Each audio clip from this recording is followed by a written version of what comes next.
Bismillahirrahmanirrahim. Assalamualaikum warahmatullahi wabarakatuh.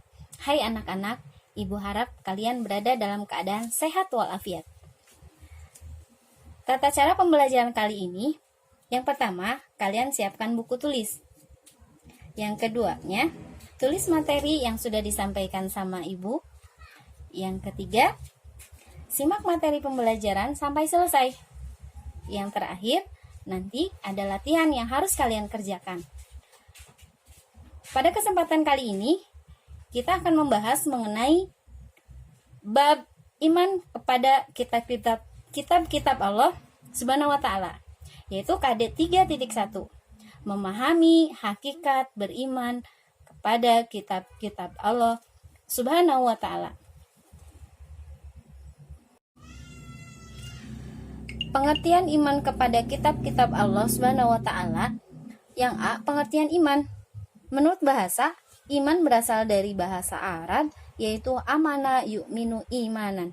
Artinya membenarkan. Sedangkan menurut istilah, iman adalah kepercayaan dalam hati, meyakini dan membenarkan adanya Tuhan dan membenarkan semua yang dibawa oleh Nabi Muhammad SAW.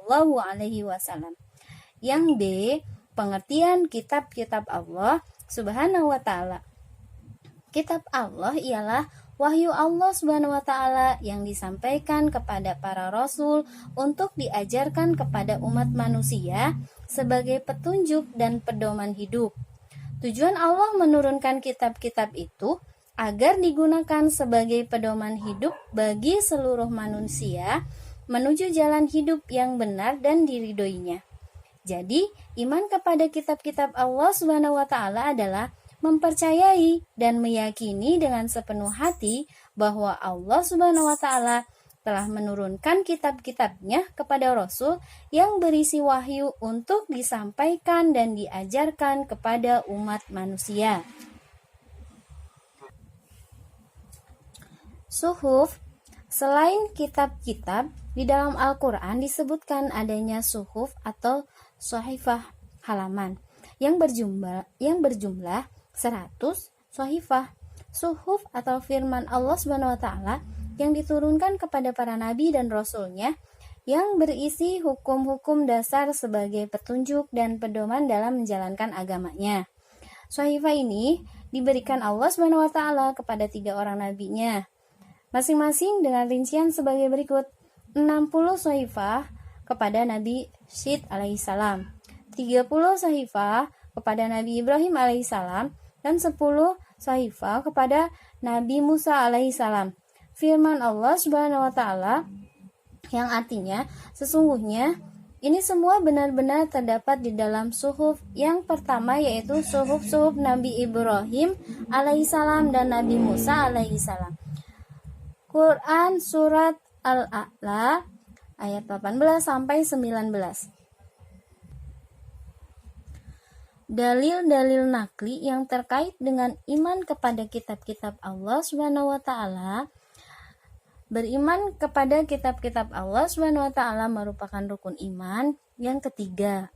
Umat Islam wajib percaya dan meyakini dengan sungguh-sungguh bahwa semua kitab yang telah diturunkan Allah Subhanahu wa Ta'ala kepada para rasulnya pasti benar. Firman Allah Subhanahu wa Ta'ala yang artinya, wahai orang-orang yang beriman, tetaplah kamu sekalian beriman kepada Allah dan Rasulnya, dan kepada kitab yang Allah turunkan kepada Rasulnya, dan kitab-kitab yang diturunkan sebelumnya. Quran Surat An-Nisa ayat 136.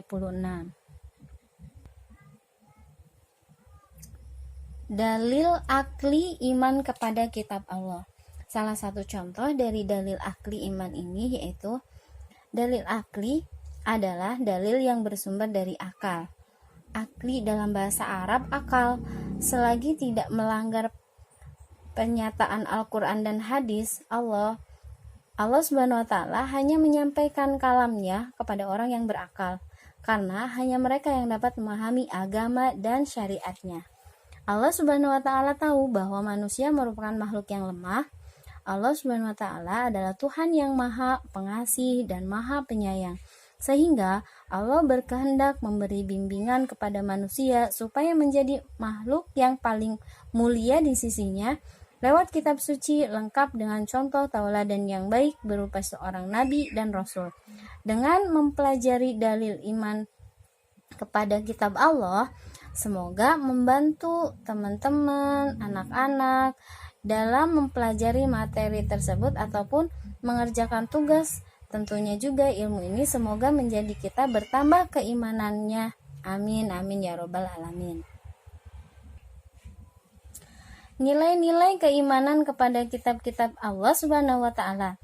Yang pertama, dapat menjalankan perintah Allah Subhanahu wa taala dan Rasul-Nya, mendapatkan ketenangan lahir dan batin, memperoleh kehidupan yang terarah, tidak mudah terpengaruh oleh hal-hal yang negatif, dapat menunjukkan kepada orang lain akan kebenaran adanya kitab-kitab Allah Subhanahu wa taala, dapat memberikan manfaat bagi orang lain akan pentingnya mengimani kebenaran adanya kitab-kitab suci tersebut. Terima kasih. Wa akhiran, wassalamualaikum warahmatullahi wabarakatuh.